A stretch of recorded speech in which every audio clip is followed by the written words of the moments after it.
Good evening and welcome back to WCEG TalkRadio.com or the brand new WCEG Network. You can find us on YouTube under WCEG Network. You can also call in and give us your thoughts, opinions, concerns at 678-619-1402, 678-619-1402. And as always, we appreciate your support. Okay.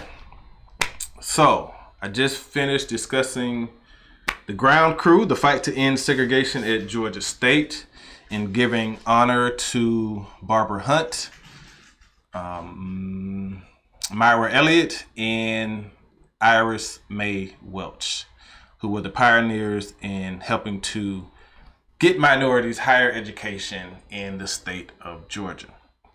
Now, I want to talk about another civil rights movement which helped blacks and minorities get civil rights across the country, especially voting rights. And that situation was called Bloody Sunday. And it happened on March 7th, 1965 in Selma, Alabama. As you can see, I have my commemorative shirt on. And I'm going to give you some quick notes and a quick summary of what happened during the Selma March and during Bloody Sunday. But I want to say this first. It was called Bloody Sunday. However, no one was killed during this particular civil rights march, and I'm happy about that. Okay, so the March on Selma was organized by the Dallas County Voters League, the Student Nonviolent Coordinating Committee, and the Southern Christian Leadership Conference. Bloody Sunday happened on March 7th, 1965. Well, it occurred over basically a 2 or 3 week period, but it started March 7th, 1965. That was the first march. This march played a critical role in getting the 1965 Voting Rights Act passed. People were actually beaten bloody that day. They were warned to not cross the Edmund Pettus Bridge going into Montgomery, Alabama. They did not heed the warning, and once they crossed the bridge, they were assaulted by police officers with sticks and batons and all other kind of weapons. So the march was basically an effort to fight for the right for African American citizens to vote. Up until that time, white supremacists were using all sorts of tactics to stop black people from voting. They would give a literacy test, meaning if you didn't know how to read, you could not vote. And then they also had the very famous jelly bean jar test, which it was a jar about yay big, filled it with jelly beans, and you had to guess the correct number of jelly beans in the jar in order to vote. Those are just some of the tactics that were used to stop black people from voting. The Selma March was inspired by the death of Jimmy Lee Jackson, who was an activist at the time. Jimmy Lee Jackson was shot by State Trooper James Fowler. James Fowler admitted that he shot Jackson in 2005, but he claimed it was self-defense. I'm not sure how it was self-defense because all of the protesters and marchers were nonviolent and did not have any weapons. So that self-defense claim kind of falls on deaf ears when it comes to me. In 2010, State Trooper Fowler pleaded guilty to manslaughter for the death of Jimmy Lee Jackson, and he was sentenced to a whopping 6 months in prison. That was in 2010, long after he had killed this young man, and I'm sure he was quite elderly by then, which is probably why they gave him a light sentence, or because of racism. Lyndon B. Johnson signed the Voting Rights Act. He was the 36th president, and he assumed presidency following the assassination of John F. Kennedy. So some of the names you may know from the March on Selma are Dr. King, John Lewis, Lowry. Those are a few of the male names that we know. But I want to talk about some of the women of the movement, or the mothers of the movement, as they called him. But before I get into the mothers, I mentioned earlier that WCEG and some community members and some other organizations, we took a pilgrimage to Selma, Alabama on March 1st of this year, which was about a week and a half ago. And this is the second time that we've made the pilgrimage. The other time was 2 years ago, and that was my first time going. And if you have not experienced this pilgrimage, they have it every year. It's put on by the Voter Empowerment Collaborative. You can Google them and see how you can get in touch with them to be a part of next year's pilgrimage. But it basically costs $50 to $60. $50 if you pay on time, $60 if you're late. We leave Atlanta, Georgia at 6:30 in the morning. Travel the 2.5 hours to Selma, Alabama. We stop and we eat. After we eat, we go to church. We have a church service,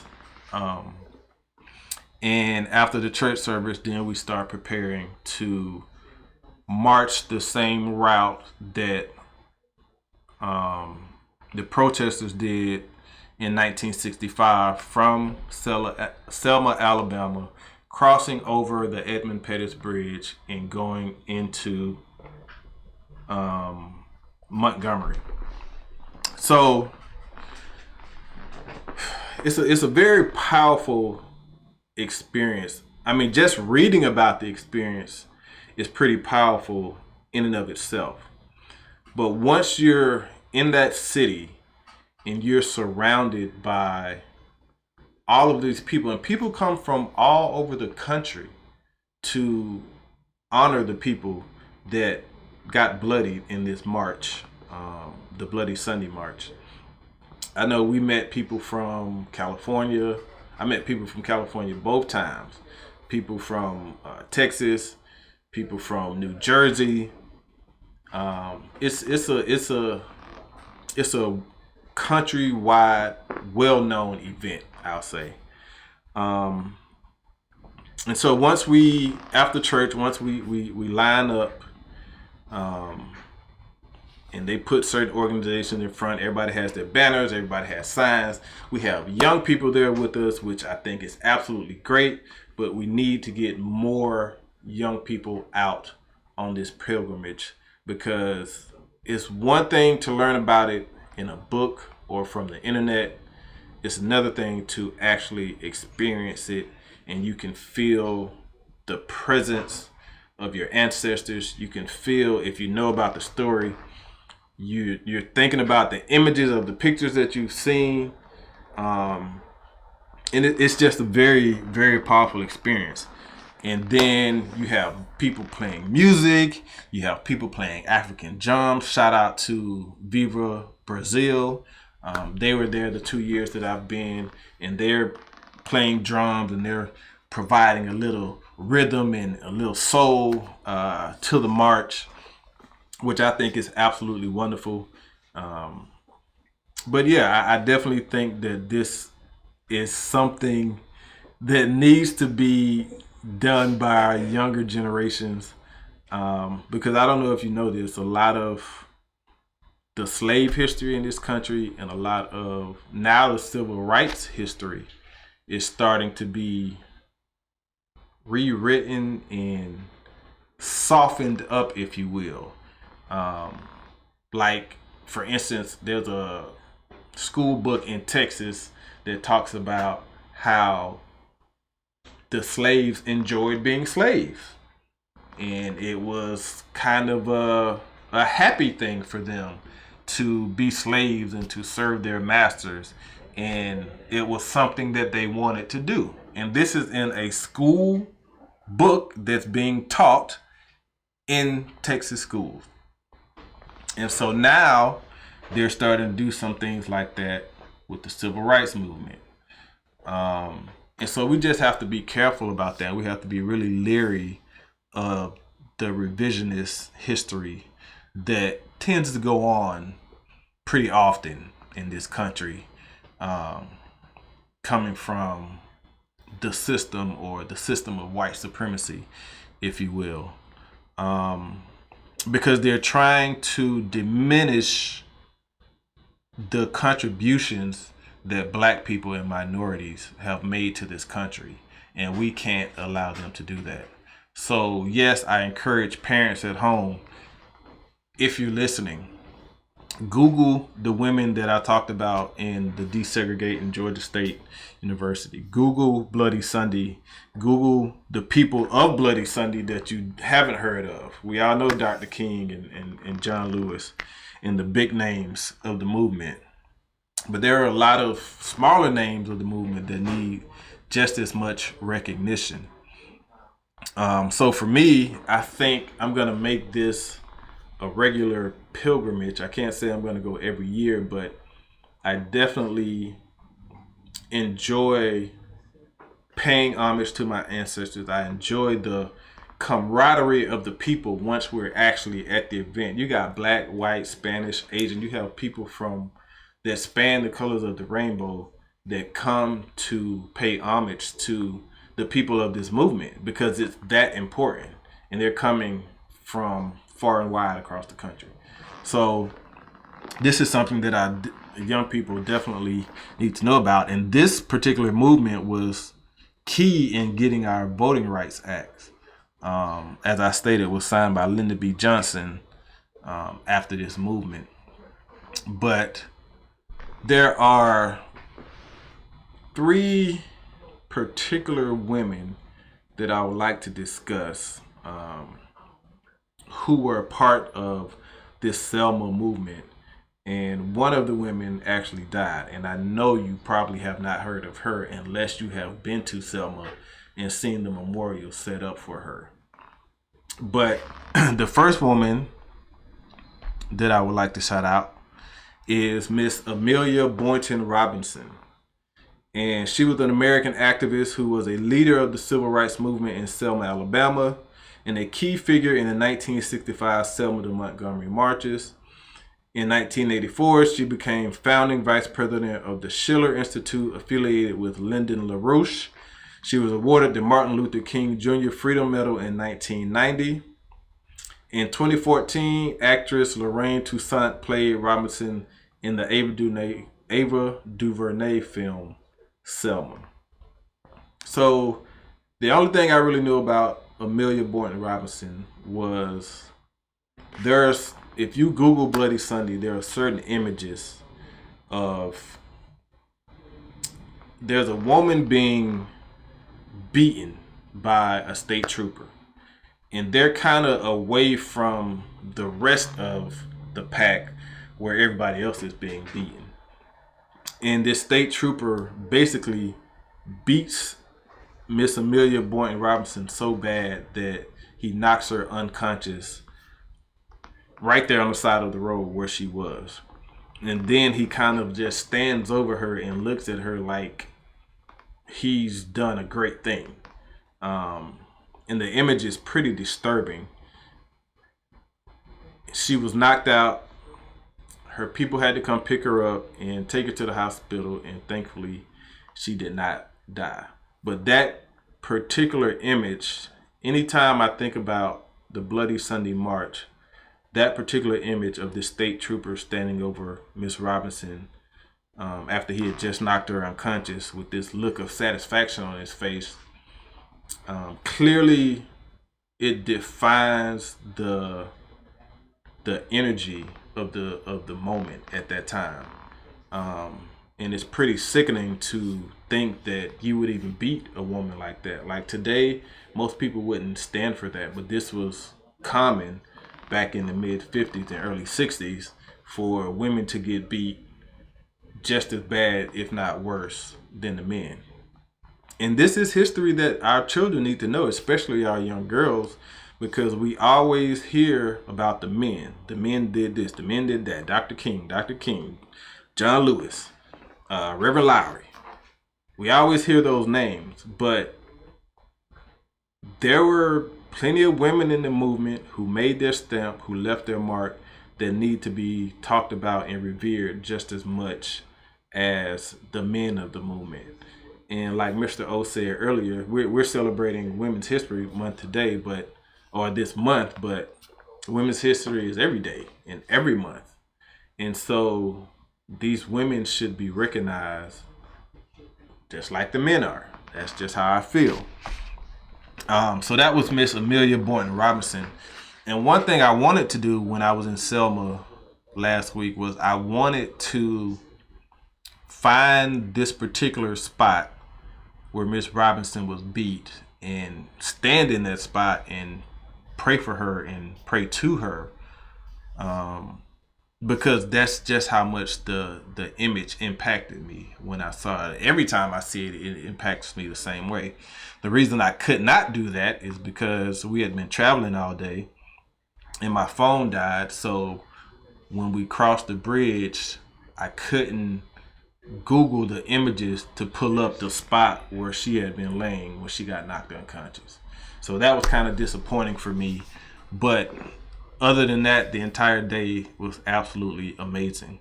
Once we did the march, and the march probably maybe 30 minutes.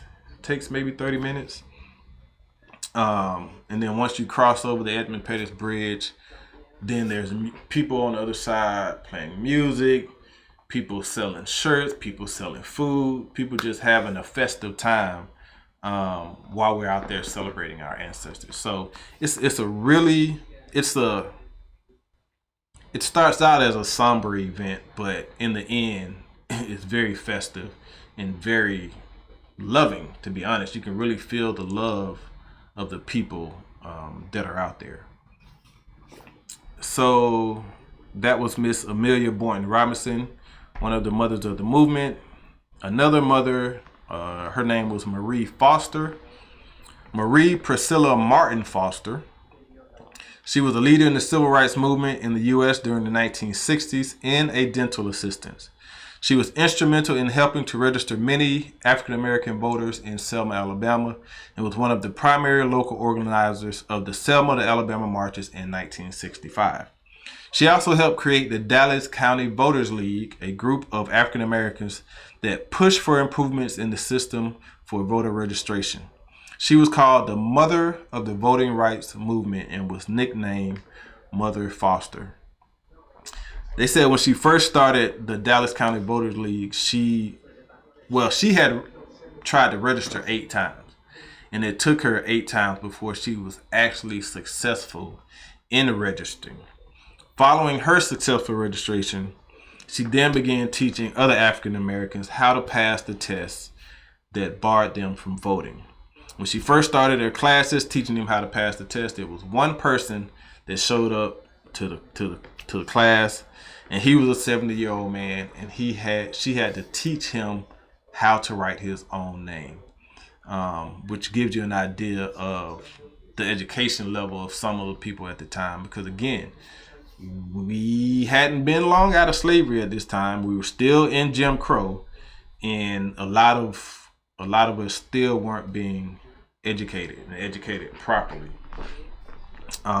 So shout out to Mother Foster for being courageous enough to not only register herself to vote, but to also hold classes to teach other people how to vote and how to pass the tests that they were giving to stop people from voting. Now, I don't know how she can get people to pass that jelly bean counting contest, but that's another story. But yeah, so Amelia Boynton Robinson, Maria Priscilla Martin Foster. I took a picture with their I don't even know what it was. It was a giant stone that had a shout out to them and the accomplishments that they had achieved during that time period. And so that's how I learned they were called the mothers of the movement. The other mother of the movement I'd like to shout out, I'm sure none of you have heard of her. I want to hold this piece of paper up so you can see her picture. Her name was Viola Lee Uzu. Viola Gregg Lee Uzu. And she was a white woman, and she was from Michigan. And she basically came down from Michigan after she saw people being beaten in the Bloody Sunday March. She came down after the first march, which was the Bloody Sunday March. And she came down to help people during some of the following marches. And so let me just read to you about her and some of the contributions that she made to the movement. Viola Gregg Uzo was a Unitarian Universalist civil rights activist from Michigan. Miss Viola, a homemaker and mother of 5 children from Detroit, drove alone to Alabama to help with the Selma to Montgomery March after seeing televised reports of the attack on marchers at the Edmund Pettus Bridge on March 7, 1965 by the Alabama State Police, also known as Bloody Sunday. On March 21, 1965, more than 3,000 marchers led by Dr. Martin Luther King Jr. began their trek from Selma to Montgomery to campaign for voter rights for African Americans in the South. Unlike the previous attempts, activists on this march were protected by the outside interference of the U.S. Army and National Coast Guard troops. During this march, Miss Liuzzo drove supporters between Selma and Montgomery, Alabama. On the evening of March 25th, 1965, after the march had concluded, Miss Liuzzo was shot and killed by four Klansmen while driving back to Selma from Montgomery. Mr. Eugene Ziegler, chairman of the trustees board, opened Wright Chapel AME Zion Church on March 30th, 1965 for a memorial service in honor of Miss Liuzzo while her funeral was being held in Detroit, Michigan. During a national televised speech on March 26, 1965, then President Lyndon Johnson stated, Mrs. Liuzzo went to Alabama to serve the struggle for justice. She was murdered by the enemies of justice, who for decades have used the rope and the gun and the tar and feathers to terrorize their neighbors. Despite the efforts to discredit Miss Liuzzo by the FBI, her murder led President Johnson to order an investigation into the Ku Klux Klan, and her death helped to encourage legislators to pass the Voting Rights Act of 1965. So, again, I had never heard of this woman before taking the pilgrimage to Selma, Alabama, but I am totally inspired by her and her courage because she got involved in a movement that she didn't have to be involved in. She left her 5 children in Detroit and drove to the racist South to help Black people gain their rights, to gain their civil rights. And because of that, she was murdered by people that looked like her, that didn't care for what she was doing. And I think that is absolutely terrible. It's just as egregious as any of the injustices that were done to the Black people during that movement. And this is even more special to me, no, not because she's a white woman, but because she's a white woman who left the comforts of her home to travel thousands of miles to help people she didn't even know, who were being abused by state government. And I think that's something that should be commended. And I think she should definitely be in history books for the role that she played in helping us to gain civil rights and the right to vote.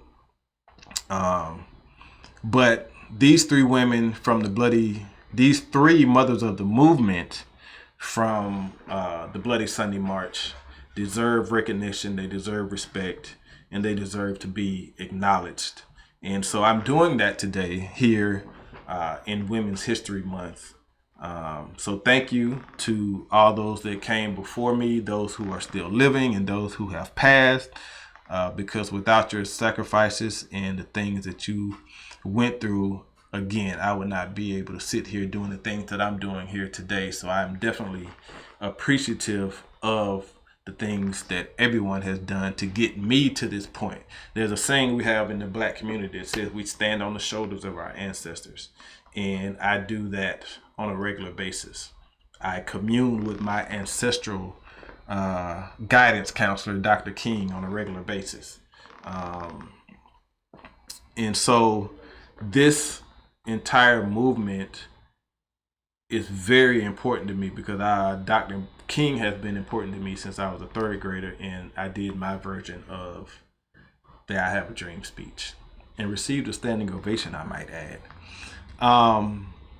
But yeah, our children need to know about these people, especially our young girls, our young women, so that they can be empowered to do great things.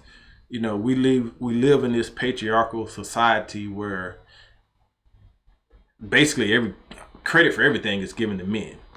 And we all know that without a good woman and a strong woman, a lot of the men wouldn't have been able to do the thing that they were able to do too. Shout out to Miss Coretta Scott King also, because she was a huge name from the movement, and she basically took over the reins for Dr. King after he was assassinated in 1968, which again is another absolutely amazing story to me, which I don't think she gets enough credit for, picking up the reins after her husband was killed and continuing to carry that movement the way that she did.